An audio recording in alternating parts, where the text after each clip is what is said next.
En esta oportunidad nos encontramos con el licenciado Adrián Humberto Muñoz Quintanilla, juez de sentencia de Usulután, en el cual vamos a entrar a conversar un poco acerca del tema de la realidad penitenciaria de El Salvador. Buenas tardes, licenciado. Buenas tardes. Espero que nos encontremos muy bien y hablemos un poco acerca de la realidad penitenciaria de este país. Bien, esto hay en la que refiere a la situación penitenciaria, es destacar varias cosas. Uno de ellos en cuanto a centros penitenciarios que están en estado de emergencia, donde no se permite la salida de algunos reclusos, lo que ha obligado pues, a los tribunales de sentencia a realizar las audiencias virtuales. En un principio había una complicación en el sentido de que solo había una sala virtual en San Miguel para todo nivel de Oriente. Hoy ya a partir del mes de septiembre, agosto, se habilitaron ya aquí en Usulután, en La Unión y en Morazán más salas. Entonces lo que ha venido a depurar más esos casos donde están los reos en estado en penales de emergencia, lo que ha venido a dificultar pues darle una solución pronta a la situación jurídica de estos reclusos y así o recuperar su libertad o seguir ya en la medida definitiva de la sentencia. Otra de las situaciones también es que ha habido que no se ha querido hacer un estudio a profundidad sobre las... Desde enero hasta la fecha, ¿qué resultados ha tenido el Estado con respecto a eso? A la prohibición de las visitas íntimas, a la prohibición de tal vez hasta abogados dentro de los centros penales por la disque trafuga de información que se está dando. ¿Qué nos podría hablar acerca de eso? Bien, en la medida ha afectado no solo a los abogados, los defensores de ellos, sino que también a la misma familia, pues. Pero el Estado, pues, en aras de velar, pues, por la sociedad, ha creado sin ningún estudio previo, afectando muchas veces a, por ejemplo, se acaba de crear una granja en el sector de Zacatecoluca, donde solo van a estar reos en fase de confianza, pero han bloqueado todas las antenas. Entonces, esas granjas que solo van a llegar a dormir los reos. Entonces, esa es una afectación a la familia de los reos. Entonces, el Estado, como una política preventiva, ha incluido los centros penales porque dice que de ahí sale la mayor información o las directrices que hacen los cabecillas de las plantillas para cometer delitos. Y entonces, en aras de buscar pues esa situación, un control, una prevención de los delitos, el Estado ha creado esa situación. Y con respecto a los traslados, licenciado, ¿qué nos podría decir de los traslados de los cabecillas de las mayores estructuras pandilleriles de este país a centros penales con menos seguridad, ya que penales porque dice que de ahí sale la mayor información o las directrices que hacen los cabecillas de las plantillas para cometer delitos. Y entonces, en aras de buscar pues esa situación, un control, una prevención de los delitos, el Estado ha creado esa situación. Y con respecto a los traslados, licenciado, ¿qué nos podría decir de los traslados de los cabecillas de las mayores estructuras pandilleriles de este país a centros penales con menos seguridad, ya que estos no se encuentran dentro del centro penal de máxima seguridad que es Zacatecoluca? ¿Qué nos podría decir acerca de eso? O sea, en el sentido de que usted como jurista y como persona conocedora del derecho, ve desde su punto de vista que si el traslado es bueno o no es bueno. Bien, es una deuda que tiene el Consejo Criminológico, ya que es el encargado de hacer los estudios para proponer los traslados, los permisos. Entonces, serán ellos los que valoran o los que hacen esos estudios para proponer pues esos traslados ya sea de máxima o de máxima menos a nivel. Entonces, claro, ese equipo pues tendrán las herramientas para valorar toda esa situación, ¿verdad? En aras de buscar pues la readaptación, la socialización, que es uno de los fines que se tiene en la ley penitenciaria. La realidad carcelaria en el sistema penitenciario de El Salvador posee avances a menor escala. Prueba de ello son los mecanismos que el gobierno de El Salvador está utilizando en la actualidad. Mecanismos que podemos definirlo bajo lema: entre las dificultades se esconde la oportunidad. ¿Pero qué quiere decir esto? La respuesta se encuentra en que el día 23 de octubre del año en curso se realizó la primera prueba diferida, en la que privados de libertad del Centro Preventivo y de Cumplimiento de Penas Zapanteos se sometieron a las evaluaciones para poder estudiar una carrera en la modalidad a distancia, conocida como Universidad en Línea. Este paso agigantado fue realizado por medio de un convenio entre la Dirección General de Centros Penales y la Universidad de El Salvador para facilitar a los reos que se encuentran en el contexto de encierro una carrera universitaria. La encargada de supervisar las evaluaciones, licenciada Edelmira Ortiz, dijo que el proceso para inscripción y evaluación es igual al que se emplea con cualquier otra persona. También dijo que los resultados para los que se han evaluado serán dados a conocer a más tardar a finales del presente año. La directora del Centro Penal, licenciada María Isabel Baños, expresó que el objetivo del sistema penitenciario es devolver personas útiles a la sociedad salvadoreña a través del modelo Yo Cambio, ya que es un gran avance en que en nuestro sistema penitenciario esté ya implantada la educación superior. En esta ocasión se evaluaron 5 privados de libertad y 3 agentes penitenciarios que también tuvieron la oportunidad de evaluarse y formar parte de este beneficio. De igual forma, otro avance importante es el plan para combatir el hacinamiento de las cárceles del sistema penitenciario. Es por ello que la Dirección General de Centros Penales, con este plan, tiene por objetivo dar a conocer y fortalecer el respeto a los derechos humanos de las personas privadas de libertad, condenadas a penas de prisión, agilizando el sistema progresivo para facilitar el acceso a los beneficios que otorga la ley, priorizando la atención de personas en condición de mayor vulnerabilidad, como personas mayores, personas con enfermedades en periodo terminal y personas padeciendo enfermedades crónicas degenerativas. El plan está enfocado en la parte de derechos humanos de los privados de libertad, teniendo como prioridad un sistema humano donde se respeten los derechos, creando un sistema penitenciario moderno y rehabilitante. La secretaria general de Centros Penales, licenciada Hilda Sonia Aguirre, destacó que desde el 1 de marzo del presente año que arrancó el plan, las diferentes unidades y centros penales de la Dirección General han trabajado arduamente para facilitar y trabajar de manera conjunta con las instituciones que están vinculadas con el tema penitenciario. Así también dio a conocer que son alrededor de 700 privados de libertad los que estarían gozando de estos beneficios.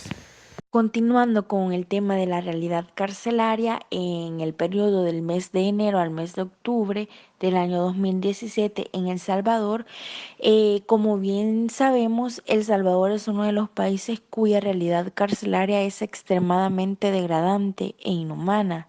En lo que respecta al sistema penitenciario, pues este se vio afectado en primer lugar por una asignación presupuestaria que en su mayor parte estaba dedicada a cubrir las necesidades administrativas, es decir, al personal que labora en estos lugares, y de igual manera a los servicios básicos y de sostenimiento, es decir, a la alimentación, que por cierto la alimentación es totalmente degradante para los internos, y esto pues hace que los internos muchas veces adquieran enfermedades que no son asistidas por las personas encargadas de brindarles atención médica. ¿Por qué? Porque es bastante raro e inusual ver a un médico asistiendo a un interno. Entonces es un derecho fundamental que se está pasando por alto y es un derecho fundamental que se tiene que hacer valer a estas personas.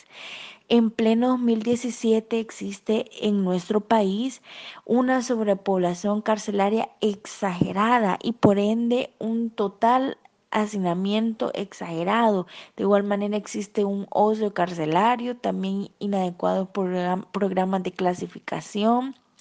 Y esto lo que genera es demasiada violencia carcelaria. En muchos de los casos, pues los resultados son lamentables. Tales hechos requirieron la adopción de medidas alternativas. ¿Y cuáles son esas medidas alternativas? Pues hace 2, 3 años y meses podemos ver los castigos que se le han venido dando a los internos por su comportamiento. ¿Y cuáles son esos castigos? Pues que en pleno 2017 han sido como más severos, y esto son los derechos que se le han violentado a estas personas, los cuales son que se les ha prohibido las visitas no solo familiares, sino también las visitas íntimas. También tienen prohibido las visitas de sus representantes, es decir, de sus abogados. Y también tienen el cierre del cafetín dentro de los centros penitenciarios, el cual también es bastante lamentable, porque los internos ahí podrían podían adquirir los elementos de uso personal que ellos necesitaban y de esa manera subsistir.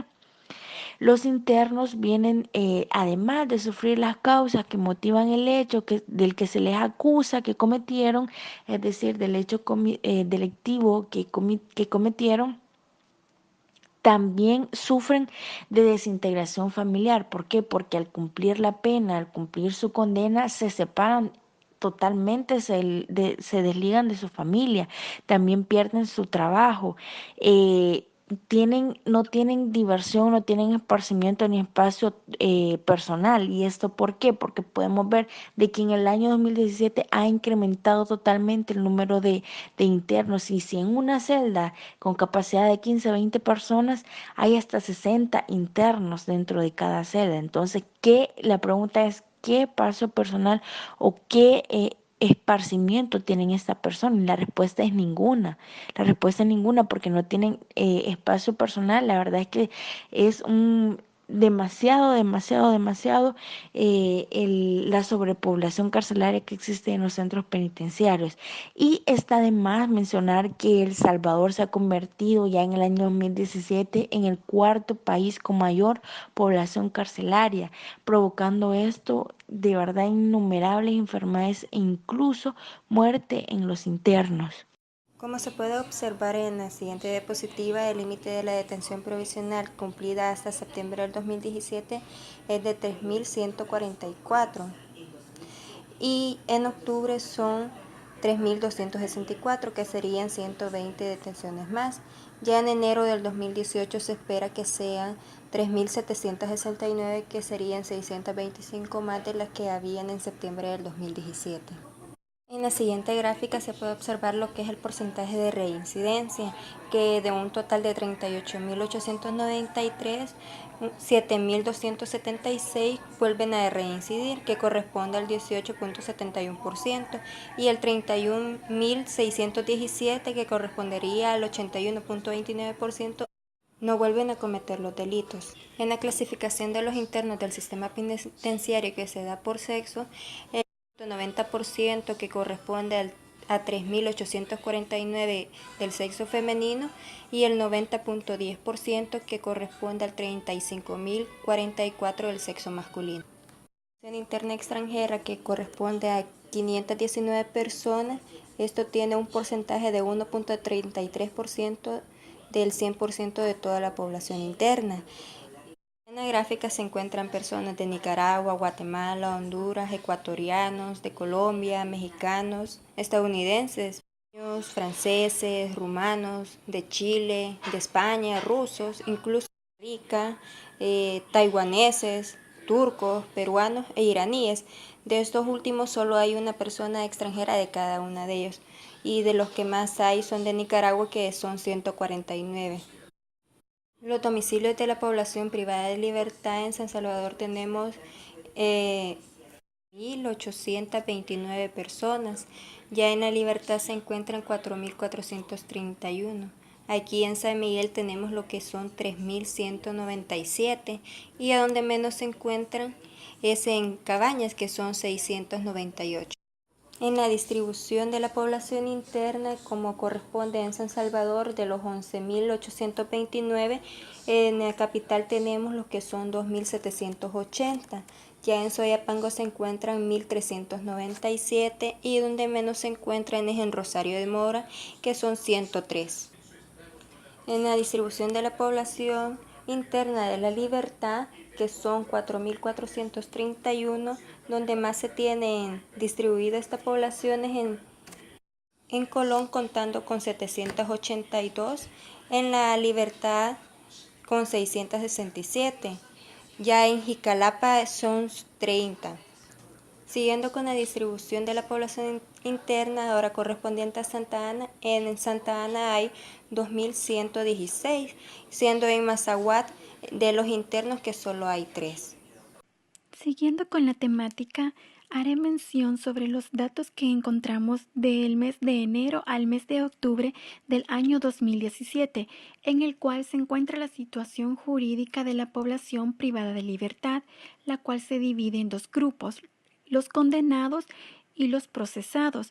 Se puede establecer que la situación jurídica de los condenados es de 25.968 personas, con un dato de 66.77%, mientras que los procesados se encuentran en una situación jurídica de 12.925 personas, contando con un dato de 33.23%, haciendo un total de 38.893 personas. Dentro de ellos también se encuentran los delitos de mayor incidencia, el cual los delitos se categorizan de homicidio, extorsión, robo, delitos relativos a la droga, agrupaciones ilícitas y violación, haciendo un total de delitos condenados 40.183 personas. Se puede establecer que el que más incidencia tiene es el delito de homicidio, con un promedio de 12.015 personas, con un 29.90%, mientras que el delito de extorsión cuenta con 6.702 personas, contando con un porcentaje de 16.68%, mientras que el delito de robo tiene un aproximado de 3.918 personas, con un 9.75%. Los delitos relativos a la droga cuentan con 3.364 personas, haciendo un promedio de 8.37%, mientras que el delito de agrupaciones ilícitas cuenta con 2.781 personas, y la violación, que es el delito de menor incidencia, con 2.721 personas, haciendo un total, como les hacía mención, de 40.183 personas. A continuación, les hablaré sobre los años de condena, entre los cuales se encuentra una cantidad de delitos condenados por años, de 1 a 5 años, de 6 a 10 años, de 11 a 20 años, de 21 a 30 años, de 31 a 50 años y de 51 años en adelante. Dentro del lapso de 1 a 5 años se encuentran un aproximado de 7.521 personas. De 6 a 10 años, un dato de 9.835 personas. De 11 a 20 años se encuentra la cantidad de delitos condenados 10.974 personas.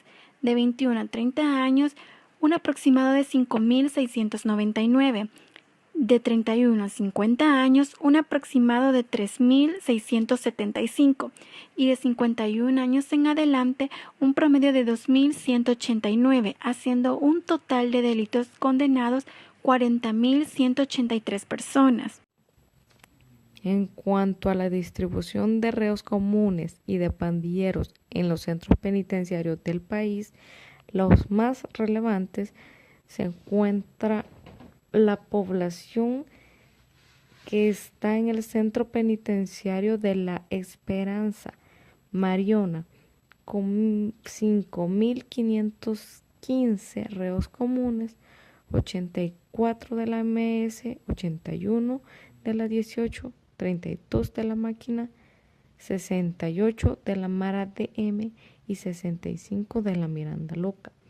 En el centro penitenciario de Izalco se encuentran 65 reos comunes, 1.732 miembros de la MS y 2.109 miembros de la Mara 18.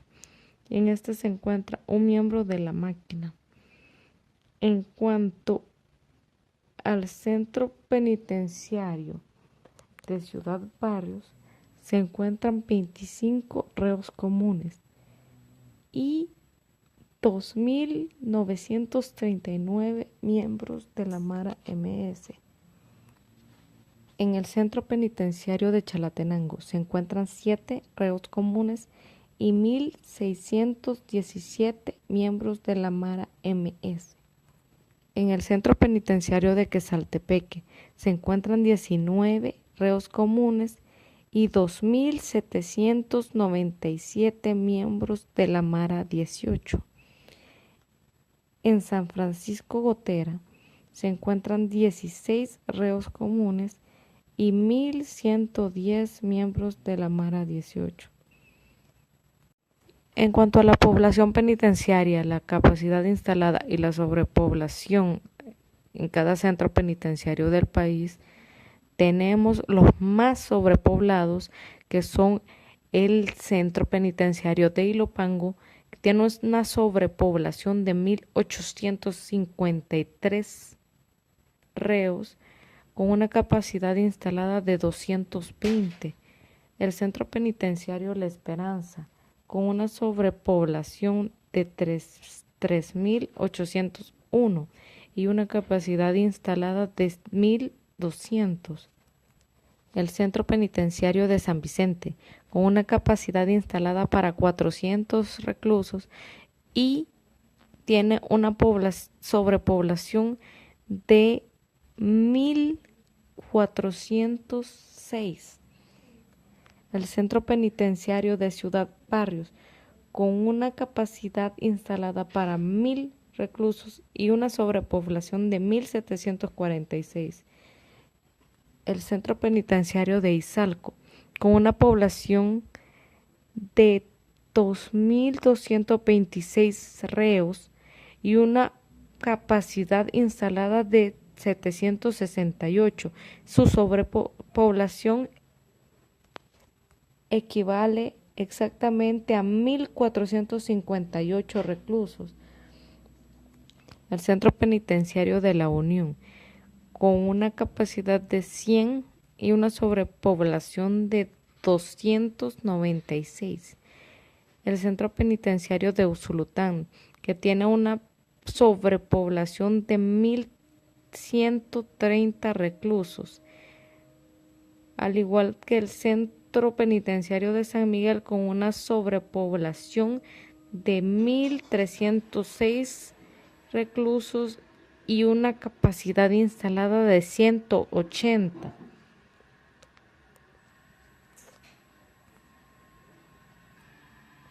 Al igual que el centro penitenciario de Apanteos, con una capacidad instalada de 1.800 y una sobrepoblación de 2.075. Centro Preventivo y de Cumplimiento de Penas de Apanteos 5032. Centro Preventivo y de Cumplimiento de Penas Izalco 3684. Centro de Cumplimiento de Penas de Metapan 393. Centro Preventivo de Sonsonate 1128. Centro de Cumplimiento de Penas de Santa Ana 1290. Centro Preventivo y de Cumplimiento de Penas de Ilopango 1730. Centro Preventivo y de Cumplimiento de Penas de la Esperanza Penitenciaria 5994. Centro de Cumplimiento de Penas de Quetzaltepeque 1912. Centro de Cumplimiento de Penas Chalatenango 1692. Centro Preventivo y de Cumplimiento San Vicente 1924. Centro de Preventivo y de Cumplimiento Cojutepeque 0. Centro de Cumplimiento de Penas en Sutepeque 628. Centro de Seguridad de Zacatecoluca 617. Centro de Cumplimiento de Penas de Cuidad Barrio Centro Preventivo de Jucuapa, 582. Centro Preventivo de La Unión, 458 internos. Centro de Cumplimiento de Penas de Usulután, 1.610 internos. Centro Preventivo y Cumplimiento de Penas de San Miguel, 1.714 internos. Centro de Resguardo Psiquiátrico, 108 internos. Centro Penitenciario para Mujeres, Granja Izalco, 310 internos. Centro Preventivo de Hilo Vasco, 184 internos. Centro Penitenciario de Izalco, fase 3, 216 internos. Centro Preventivo y de Cumplimiento de Pena de Izalco, fase 2, 0 internos. Los procesados en el año 2017, de enero a octubre, son 12.927. Los condenados del mismo año y en el mismo tiempo son 25.958. En total son 38.885 datos estadísticos de enero a octubre del año 2017. Es innegable que una sociedad deshumanizada y preocupada por la inseguridad, la violencia y el crimen piden el peor de los castigos, pues dicha reacción puede considerarse natural ante el miedo de convertirse en una probable víctima. Pero el Estado, mediante el sistema penitenciario, tiene la responsabilidad de demostrar y romper ese circuito cerrado de violencia contra la violencia y sobreponer la racionalidad, el humanismo y el respeto a los derechos humanos, teniendo en claro que los internos son mayormente jóvenes con bajos niveles de educación que denotan desesperanza y marginación. El deber sería un tratamiento estructural, involucrando al sistema de justicia y el resto de entidades gubernamentales, respetando el derecho a la dignidad humana, que conlleve una visión integral a la construcción de la paz, puesto que las personas privadas de libertad en el sistema penitenciario salvadoreño son al mismo tiempo víctimas del sistema, porque existe una evidente vulneración de derechos humanos, teniendo en claro que los fines de la Constitución y la ley penitenciaria es la reeducación y la rehabilitación integral, una reinserción social, pues que la reeducación de la población carcelaria, al mismo tiempo la disminución del crimen, son objetivos necesarios y urgentes para el Estado y la sociedad salvadoreña. La solución de la compleja situación penitenciaria no puede reducirse a la ampliación y mejora de una infraestructura carcelaria para disminuir la sobrepoblación y el hacinamiento. Es necesaria una efectiva aplicación de la ley.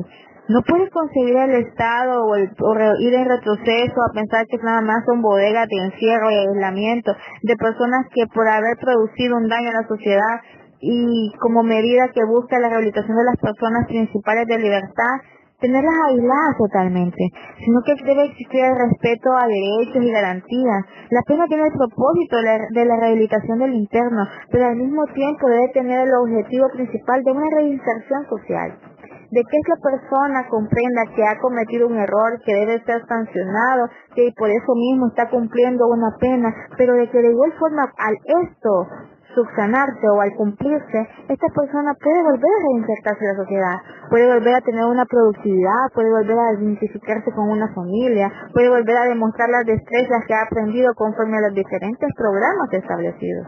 Porque si nos preguntamos que si el aumento de personas privadas de libertad ha reducido la incidencia de delincuencia en el país, pues la realidad es que no. Y de igual forma, si nos preguntamos si el endurecimiento de leyes, el incremento de penas ha reducido los altos niveles de encarcelamiento y ha tenido un efecto disuasivo entre los delincuentes, pues la realidad también es que no.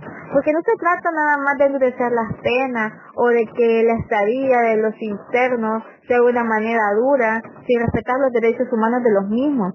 Se trata de que se comprenda que están cumpliendo una pena, pero que de igual forma tienen derechos que deben ser respetados, que de igual forma debe respetarse el derecho a su vida, a la dignidad humana, a la salud, a su desarrollo integral, porque no dejan de ser personas. Y la misma Constitución dice en el artículo 1 que el origen y fin del Estado es la persona humana, y de que el mismo sistema penitenciario debe tener esas líneas o esos fines muy concretos para poder dar un verdadero desarrollo y una verdadera aplicación efectiva al sistema penitenciario o a la ley penitenciaria.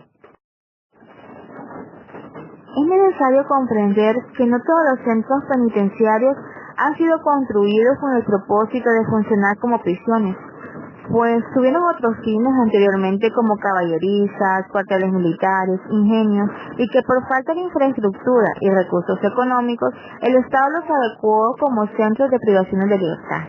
El Salvador representa una amenaza en lo relativo a cárceles, con lo que concierne la seguridad de la población interna, así como para los habitantes del país, debido a la inadecuada condición en la que se encuentran, tanto en infraestructura como en la cobertura de los programas dirigidos o enfocados para el tratamiento de personas privadas de libertad.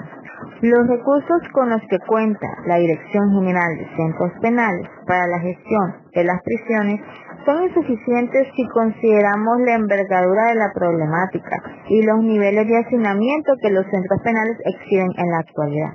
Pues las cárceles de El Salvador se encuentran con sobrepoblación desde hace más de una década, debido al acelerado crecimiento de las tasas de encierro.